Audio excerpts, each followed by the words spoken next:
கோழி என கொத்தி திங்கிற படுபாவி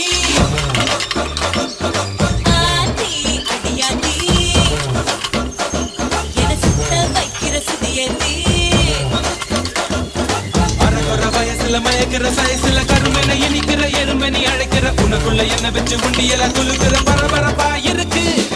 சிலரோட சிரிப்புல சிறையில அடக்கிற தின மனசுல கலவரம் நடத்துற முடி முதல் அடி வரை தினசா மிரட்டுற கிழக்கிழப்பா இருக்கு